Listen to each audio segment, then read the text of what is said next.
বারাসাত ৩৫ নম্বর word উন্নয়ন কমিটির হাত ধরে অনুষ্ঠিত হলো মাতৃভাষা দিবস। আমার ভাইয়ের রক্তে রাঙানো ২১শে ফেব্রুয়ারি, আমি কি ভুলতে পারি। আন্তর্জাতিক মাতৃভাষা দিবস উপলক্ষে উত্তর ২৪ পরগনা জেলায় বারাসাত পৌরসভার অন্তর্গত ৩৫ নম্বর ওয়ার্ড হৃদয়পুরে ওয়ার্ড উন্নয়ন কমিটির পক্ষ থেকে পালন করা হলো মাতৃভাষা দিবস। পাশাপাশি এদিন ঈশ্বরচন্দ্র বিদ্যাসাগরের মূর্তি উদ্বোধন করা হয়। এই অনুষ্ঠানে রাত্রি ৯টা নাগাদ উপস্থিত হয়েছিলেন রাজ্যের খাদ্যমন্ত্রী রথীন ঘোষ। এছাড়াও উপস্থিত ছিলেন একাধিক বিশিষ্ট ব্যক্তিরা। দেখুন, আমি তো আমার কথার মধ্যে দিয়ে বলবার চেষ্টা করেছি, উদ্যোগ নিয়ে একটা ভালো কাজ করেছে এই ওয়ার্ডের পৌর প্রতিনিধি সহ এই এলাকার নাগরিকরা। কিন্তু শুধু সব কিছু করলেই হয় না, প্রতি বছর ২১শে ফেব্রুয়ারি আসলে আর বিদ্যাসাগরের জন্মদিন মৃত্যুদিন আসলে সেই দিনটাও ভালো করে পালন করতে হবে এবং বিদ্যাসাগরের এই মূর্তির পাশাপাশি এই জায়গাটাকেও একটা পরিচ্ছন্ন রাখা। কারণ আমাদের ঘরের ছেলেমেয়েরা তো এখন লেখাপড়া করতে যায়, কিউরিসিটি থেকেও অনেকে জানতে চেষ্টা করে, বাবা মাকে জিজ্ঞেস করে এটা কার মূর্তি।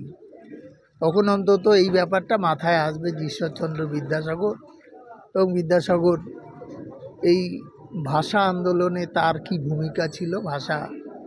তিনি বই লিখেছিলেন যার মধ্য দিয়ে আমরা মাতৃভাষাকে আহরণ করি, সেইটা মনে পড়বে। এবং আমার মনে হয় যে এই ধরনের কাজকর্ম যেসব জনপ্রতিনিধি নাগরিকদের নিয়ে করে, তাদের একটা সংস্কৃতি আছে, একটা মন আছে যে ভালো জিনিসকে এলাকায় প্রতিষ্ঠিত করা। কোথাও গিয়ে দাঁড়িয়ে যাচ্ছে না, বাংলা ভাষা কোথাও হারিয়ে যাচ্ছে আমাদের কলকাতা শহর থেকে।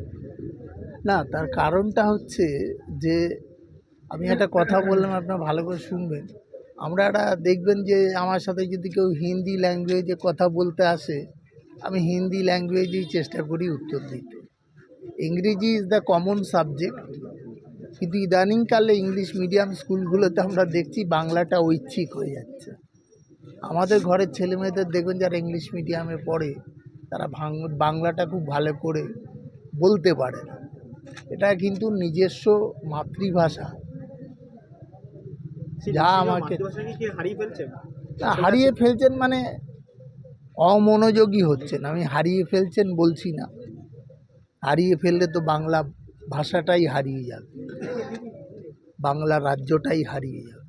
বাংলার মাননীয় মুখ্যমন্ত্রী আজকের দিনটাতেও দেখবেন ২১শে ফেব্রুয়ারি শহীদ স্মারকে উনি যান প্রত্যেক বছর এবং বাংলার যে গৌরব, বাংলার যে শ্রেষ্ঠত্বের কথা, সেটা তিনি মাতৃভাষার মধ্য দিয়েই বলেন যে আমার মনের ফসল হচ্ছে বাংলা ভাষা। এটা আমাদের সকলের ভাবা দরকার, জানা দরকার। এবং আমরা মনে হয় এই সমাজের সাথে যেমন তাল মেলাবো, হ্যাটকোটও পড়বো, আবার বাংলাও বলবো।